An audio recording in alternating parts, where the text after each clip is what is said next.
The Tale of Despereaux by Kate DiCamillo, illustrated by Timothy Basil Eyring. Chapter 36, What Mig Carried. And while the mouse slept, Roscoe put his terrible plan into effect. Would you like to hear, reader, how it all unfolded? The story is not a pretty one. There is violence in it, and cruelty. But stories that are not pretty have a certain value too, I suppose.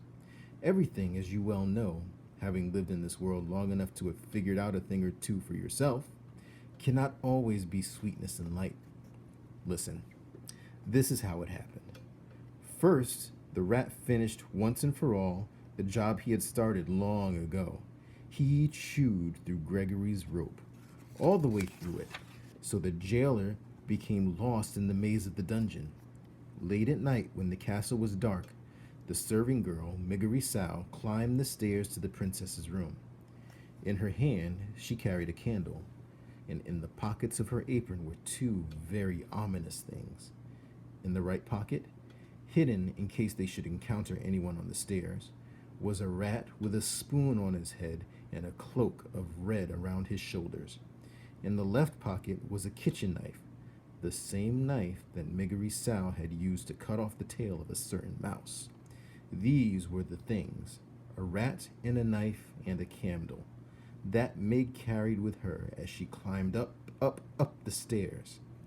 "Oh," she shouted to the rat, "it's dark in it." "Yes, yes," whispered Roscoe from her pocket. "It is quite dark, my dear." "When I'm princess," began Mig. "Shh," said Roscoe. "May I suggest that you keep your glorious plans for the future to yourself? And may I further suggest that you keep your voice down to a whisper? We are, after all, on a covert mission. Do you know how to whisper, my dear?" "I do," shouted Mig. "Then please," said Roscoe, "please institute this knowledge immediately." "Caw," whispered Mig. "All right."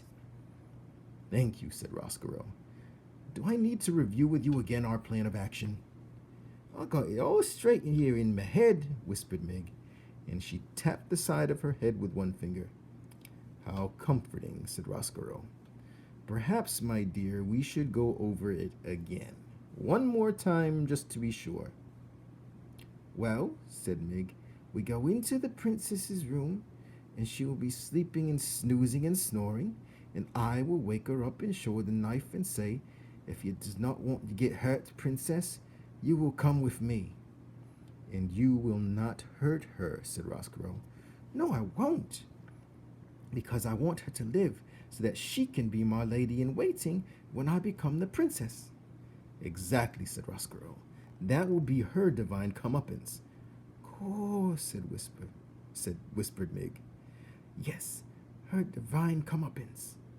Mig had, of course, no idea what the phrase divine comeuppance meant, but she very much liked the sound of it, and she repeated it over and over to herself until Roscoe said, "And then?"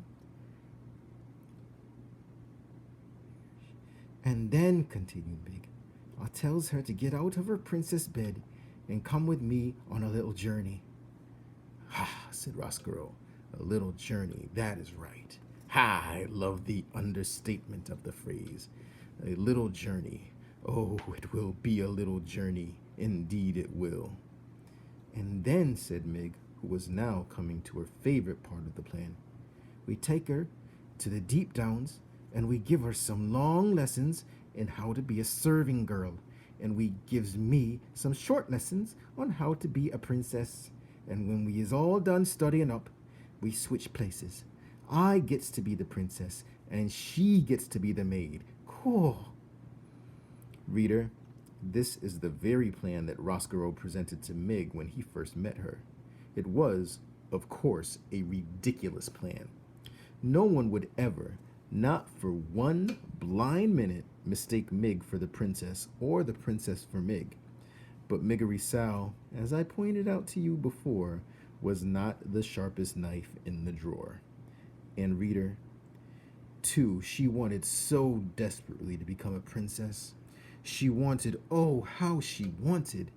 And it was because of this terrible wanting that she was able to believe in Roscoe's plan with every ounce of her heart. The rat's real plan was, in a way, more simple and more terrible. He intended to take the princess to the deepest, darkest part of the dungeon.